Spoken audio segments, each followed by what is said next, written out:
Pinaagi sa gipahat nga 54.7 million sa probinsya, pangandoy nga sementadong dalan gikan sa barangay Kauswagon hangtod sa Linabo sa Dapitan City, mahuman na. Alang sa dugang detalye, dawato nato si Lorvie Cabilin. Lain na sab nga proyekto nga mapahimuslan hangtod sa sunod pa nga henerasyon ang gibubo sa kagamhanang probinsyal dinhi sa syudad sa Dapitan. Kapin 4 ka kilometro nga barangay road ang gisemento na pud karon gikan sa barangay Kauswagan hangtod sa barangay Linabo, Dapitan City. Haduol na ang hingpit nga katumanan sa gipangandoy nga hamugaway nga pag-agi sa dalan sa katawhan sa barangay Sinunok, Kauswagan, Daro ug Linabo sa Dakbayan sa Dapitan tungod kay paspas karon ang pagsemento sa barangay road gikan sa barangay Kauswagan, latas sa Purok Lubi ug sampungan sa barangay Sinunok ug takdo ngadto sa tulay sa barangay Linabo. Kini pinaagi sa pagpahat sa administrasyon ni Governor Roberto Uy og 54.7 million nga pondo gikan sa panulanan sa kagamhanang probinsyal alang sa pagsemento sa maong 4.8 kilometros nga barangay road. Gibutyag ni former Sinunok Barangay Chairman Antonio Cabasag nga bisan wala na siya'y katungdanan sa barangay, kini gipaningkamutan gayud niya og pangayo ngadto sa probinsya tungod kay mao kini ang problema nga gituol sa katawhan ngadto kaniya sa diha sa iyang pagkakapitan. Busa dili matukid ang iyang gibati nga kalipay og pagpasalamat ngadto sa kagamhanang probinsyal. Nalisod gani ko ani sa una kay mo lagi kay ako di magud ko kapitana then moto nga gipaagi nako og sa senior citizen gid ang kuan ani nga moy akong gikuan nga para gyud ma-process ang papel.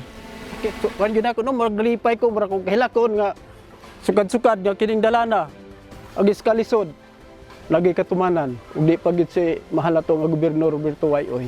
Ug daghang kay salamat gob nga imugig kong gidungog sa ako ang baghangyo nga kini among dalan lagi katumanan ug napasiminto na gyud. Ug salamat kayo mahal nga gobernador.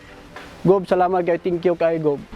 Samtang nagpasalamat sab sa maong proyekto si Kagawad Crispino Saldon III kay lakip sab silang mga lumlupyo sa barangay Linabo ang makabenepisyo ni ini.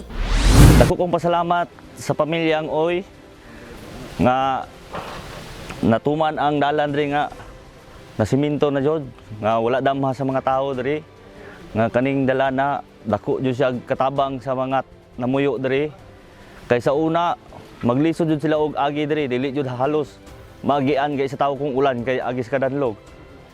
Munang karon wala damhan nila, wala damhan namo nga karon na karsada na masayo na ang ilaang pag-agi labi na kung sila mag-harvest sa ilang mga produkto.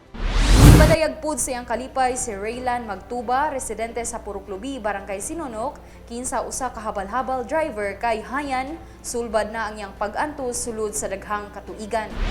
Sa una, wa pa ni nahimo ang ako ang singot di lalim. Ang ako ang kakapoy dili sayon galing kay karon. Pasalamat ko nga kining karsada maayo nang panakong pag-agi nga di na ko maglisod sa una. Sa una kadang kalisod sa akong agianan igo-igo gina ko inagwanta. Pasalamat ko karon nga may nang pagkuha nako sa kuha mga produkto dito sa kopras, kahoy, uling, ginabas, may nang pagbiyahe nako. Sa una, baing lisod lang yun. Bisa pag unsaon nagkadusingot yung ayo, kay agi sa kalisod sa dalan. Ako pasalamat ko karon ngan ihatagan nagyud ko og maayong pag-agi nako nga di nagyud ko magkalisod. Sa laing bahi, nagpasalamat pud si David Sales, presidente sa Purok Lubi Igbo Farmers Association, tungod kay kini dako usab nga tabang ilabi na sa paghakot sa produktong utanon sa mga mag-uuma sa Igbo ug lakip na sa ubang mga mag-uuma sa nasangpit nga kabaranggayan. Nagpasalamat big dako nga ang among karsada na trabaho ra gyud, siminto.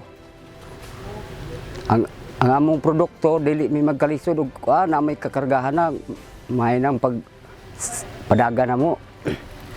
Nalipay kog dako nga padayon pod ang pagsiminto gyud. Matod ni Norman Claros, project in charge sa PO, nga gisugdan ang maong proyekto ni atong Agosto ug gibana-bana nga mahuman kini sa bulan sa Pebrero tuig 2022. Gikan dinhi sa barangay Sinunok, Dapitan City, Lorvie Cabilin sa Zamboanga del Norte Provincial News Network. Ang dapig sa kamaturan, Duyog sa Kalambuan. Katawhan sa Zamboanga del Norte magpabiling updated sa mga pinakaulahing kalambuan ning atong probinsya. I-like ug i-follow ang among Facebook page ug mag-subscribe sa among YouTube channel. Kini si Sheriza Haralve alang sa Zamboanga del Norte Provincial News Network. Ang dapit sa kamatuoran, duyog sa kalambuan.